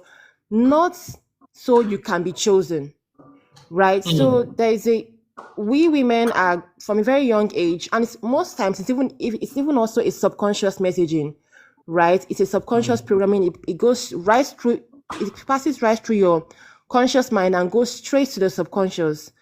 Any issue you have, oh, how will you cook in your husband's house? Is that you take care of your family? Is that how you do that? It's not about, okay, it's never about, okay, it's never questions like, okay, for example, Ugochi, this thing you're doing right now, do you think it will serve you in the future? Do you think if you have this attitude, you'll be able to take care of yourself in the future? It's never about the girl or the woman. Exactly. Right? It's always about your future husband, Exactly. getting a man, this and that. So Exactly. we women have to first of all focus on ourselves, start discovering your value and start holding on to that value and then leading with that value. It's not just one thing. Your brains, your beauty, how you talk, your experience, your upbringing. There are so many things. How your mind works. Begin to own your value. Begin to own your gifts, right? And begin to embrace them. There are many things that you have that even the world frowns upon. Like let's take beauty, for example. Many beautiful women are often hated on, often challenged, jealousy, right? So they want to dull down. Don't dull down. Embrace it. Find out how you can protect yourself. Stop throwing yourself into damaging situations looking for protection. No, find out how you can protect your own self. Your intelligence too. If you're an intelligent woman, embrace it. Don't dull yourself down because you feel like men will not be able to compete with you, or men will not be able to, take the men who feel challenged, blah, blah, blah. So you dumb yourself down. No. Embrace your intelligence. Use it. Challenge yourself. Grow more. If you have any gift, don't dull it down. Don't ignore it. Hold on to it. Discover it. Build it. And then when you're now approaching men, or when men start approaching you, it's not a favor, right? This concept of dating for survival, you're very correct, right? Because you've been trained that, okay, you need a man, or if you don't have a man, you'll be able to survive, you'll be able to live. This man, there's not much a man can do for you that you cannot do for yourself, right? And if you're able to train yourself from a young age, if you're able to have the right program, the right training, you'll find out that you'll already be able to do things for yourself. You'll be doing things for yourself even before men start coming into your life. You have that confidence. You have that confidence, that self-belief, okay, you can do things for yourself. And of course, women have been trained to believe that men are the prize. Exactly. So when a man starts coming into your life, the bar is very low for a man to have access to you.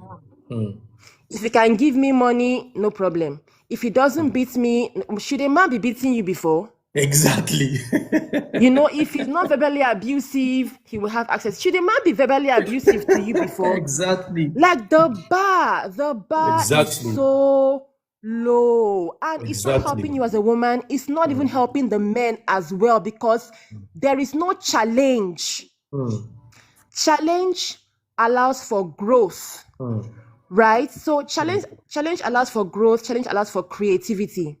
Okay, so now when a man approaches you, you know who you are, you're confident in yourself, you don't need a man for survival, right? Now you're thinking more about partnership, strategic partnership, growth, building things together, going forward in life, right? How can the two of you empower each other? How can the two of you put your resources together to go further in life? How can the two of you power things together, right? So it's no longer about petty things like, oh, phone, you have your own phone.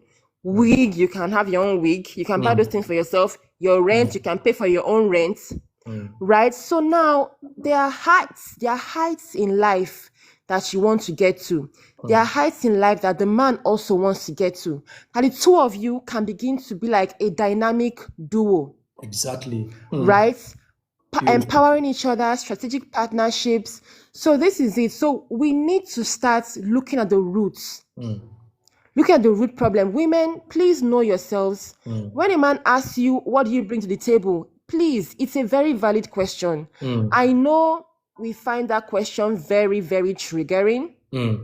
And even if maybe a man should not ask you, but as a woman, you should know what you carry. Absolutely. You should know what you bring to the table. You should know yourself. And when a man approaches you, you can start weighing that man. Okay, are we complimenting? Is he complimenting me? Not like, hey, my provider has come, my savior has come, my potential, this one has come. No. Is he, I know what I carry. What does this man carry? What is he building? How can I come in? What am I building? How can he come in? Right? That kind of thing. So how can we work together to build together? So that's it. That's it for today, guys. Very lovely class. Wow. Thank you so much, Mr. Femi. Thank you so much, Yomi Designer Ugochi. Thank you so much. Guys, that would be all for today. And thank you for joining the session. And like I said, the 144 Conclave has been launched virtually. But in April, we're going to have the physical launch, which is going to be the Business Numerology Cohort Part 1. And it's going to be powered by the 144 Conclave. So Friday is going to be virtual, Saturday will be virtual and physical. More details will be released in the coming days. Thank you so much for joining the session.